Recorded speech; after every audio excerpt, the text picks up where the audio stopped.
स्वागत है दोस्तों आप सभी का फिर से एक नए वीडियो में। दोस्तों आज का ये वीडियो दोस्तों उन विद्यार्थी के लिए दोस्तों वेरी वेरी मोस्ट इंपोर्टेंट और खास इंपोर्टेंट दोस्तों वीडियो रहने वाला है, जो इस बार दोस्तों झारखंड बोर्ड एग्जाम क्लास 10 2023 दिए थे और फेल हो चुके हैं। क्योंकि दोस्तों जो फेल हो चुके हैं उनका कंपार्टमेंटल का एग्जाम होगा और ये एग्जाम दोस्तों आपका 1 अगस्त से शुरू है, जिसको दोस्तों हम लोग हिंदी में संपूरक परीक्षा कहते हैं। तो जो आपका संपूरक परीक्षा है दोस्तों आपका 1 अगस्त से शुरू है।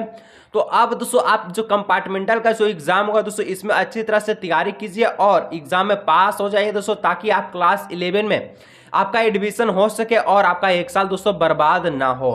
तो दोस्तों इसके लिए दोस्तों आपको पढ़ना होगा और तैयारी करना होगा, और आपके तैयारी के लिए दोस्तों मैं आपके साथ हूं। तो दोस्तों आज मैं लेकर आया हूं दोस्तों आपके लिए 1 अगस्त को हिंदी के लिए दोस्तों बहुत ही मोस्ट इंपोर्टेंट दोस्तों 40 मोस्ट इंपोर्टेंट एमसीक्यू क्वेश्चंस। क्योंकि जिस तरह आपका बोर्ड एग्जाम 22 मार्च को दोस्तों आपको याद होगा 22 मार्च को हुआ था, ठीक है, हिंदी का, उसी प्रकार से सब्जेक्टिव और ऑब्जेक्टिव दोनों होगा दोस्तों आपका 1 अगस्त को, ठीक है। तो इसके लिए दोस्तों आपको तैयारी करना होगा और तैयारी के लिए दोस्तों मैं आपके साथ हूं। दोस्तों वीडियो को अंत तक देखिएगा। तो चलिए दोस्तों आज का ये वीडियो को स्टार्ट करते हैं, और वीडियो को दोस्तों लाइक, चैनल को सब्सक्राइब नहीं किया कर लीजिएगा। जितना भी दोस्तों अगर आपके भी दोस्त फेल हो चुके हैं उनको जरूर से जरूर शेयर कीजिएगा।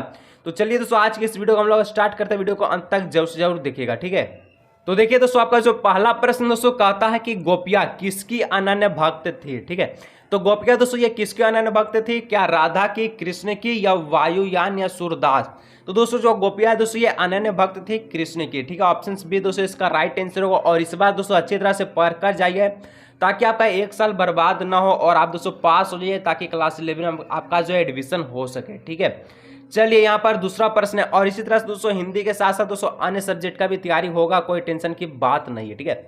कहता है कि पुरैन पात का क्या अर्थ होता है? तो पुरैन का जो पात का जो मतलब होता है दोस्तों ये होता है क्या, किसका पत्ता होता है? तो कमल का पत्ता, ठीक है। पुरैन पात का मतलब दोस्तों कमल का पत्ता होता है। जो पढ़ा रहे दोस्तों उसको समझ के जाइए और एग्जाम में तहलका मचा के आ सकते हैं आप, ठीक है। चलिए 3 नंबर है दोस्तों कि गोपियों ने उद्धव के व्यवहार की तुलना किससे की है?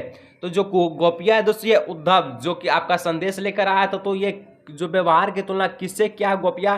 तो दोस्तों कमल के जो पत्ते होते हैं और तेल के जो मटके होते हैं उससे किया है, ठीक है। यानी ऑप्शन सी इसका जो है राइट आंसर होगा। सी में होगा दोस्तों, क्योंकि आपका जी ऊपर नीचे कोई दिक्कत नहीं, आपका बी नहीं बल्कि सी है, ठीक है। चलिए कोई दिक्कत की बात नहीं, ऑप्शन से क्या मतलब है, आपका आंसर सही होना चाहिए, ठीक है। 4 नंबर का दोस्तों आपका प्रश्न है कि किस महीने में चारों तरफ हरियाली छा जाती है, अट नहीं रही कविता के आधार पर बताइए। तो ऐसा कौन सा महीना है दोस्तों जब चारों तरफ हरियाली छा जाती है? तो आप एक चीज को गौर करें दोस्तों कि आपका जो सब जगह हरियाली कौन से महीना में छाते हैं? जो फागुन का दोस्तों जो आपका महीना होता है, ठीक है, फागुन का महीना में दोस्तों चारों तरफ हरियाली छा जाता है, सभी तरफ दोस्तों हरी हरी हरी जो है घास दिखती है, यानी ऑप्शन ए इसका राइट आंसर होगा, ठीक है। चलिए आगे दोस्तों 5 नंबर का प्रश्न है कि उत्साह और अट नहीं रही है, ठीक है, इन दोनों कविताओं के जो कवि है ये कौन है?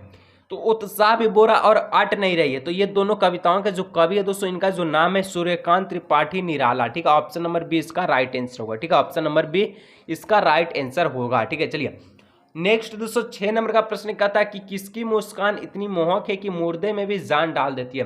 तो ऐसा कौन सा मुस्कान है दोस्तों, किसकी मुस्कान जो है बहुत ही मोहक है, आनंद भरी है, जो मुर्दे में भी जान डाल सकती है?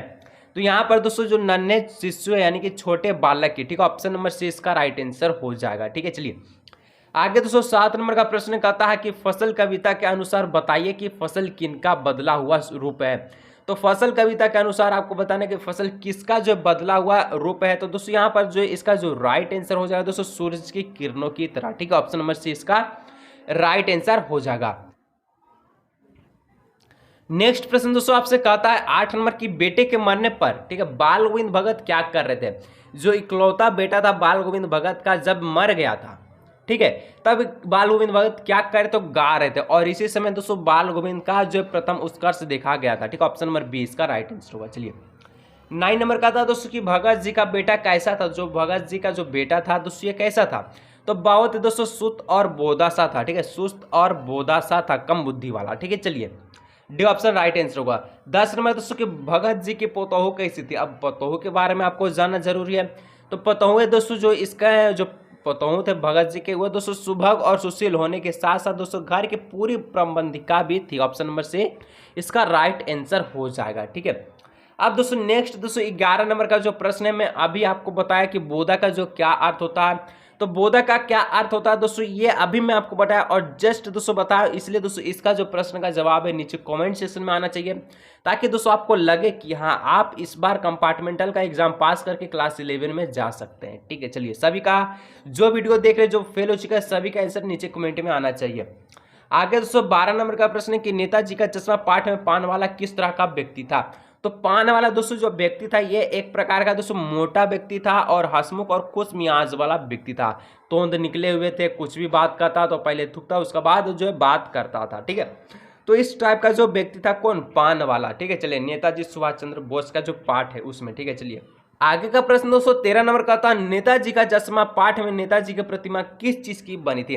प्रतिमा मतलब होता है दोस्तों मूर्ति। ठीक है, और नेताजी कौन, सुभाष चंद्र बोस, तो उनकी जो प्रतिमा थी ये पूरी तरह से दोस्तों संगमरमर पत्थर की बनी हुई थी। ठीक है, ऑप्शन नंबर सी बी इसका राइट आंसर होगा। संगमरमर को इंग्लिश में मार्बल भी हम लोग कहते हैं। ठीक है, चलिए आगे का नेक्स्ट जो आपका प्रश्न दोस्तों 14 नंबर का होता है नेताजी की जो मूर्ति पर चश्मा कौन बदलता था। तो नेताजी के मूर्ति पर जो चश्मा है दोस्तों ये आपका कैप्टन बदलता था। ठीक है, कैप्टन, ऑप्शन नंबर सी इसका राइट आंसर हो जाएगा। ठीक है, चलिए नेक्स्ट 15 नंबर का था नेताजी का चश्मा पाठ के लेखक कौन है। तो नेताजी के जो चश्मा के पाठ के जो लेखक है, एक चीज याद रखिएगा, जो नेताजी का चश्मा कौन पहनता, कैसे पहनते आप, तो चश्मा आप खुद से पहनते यानी कि स्वयं पहनते हैं। तो नेताजी का चश्मा क्या हो जाएगा, स्वयं हो जाएगा, यानी कि स्वयं प्रकाश हो जाएगा। ठीक है, ऑप्शन नंबर बी इसका राइट आंसर होगा। कुछ ऐसा ध्यान दोस्तों आपको अच्छी तरह से देखना ही चाहिए। ठीक है, चलिए 16 नंबर है दोस्तों के लेखक क्या खेलते थे।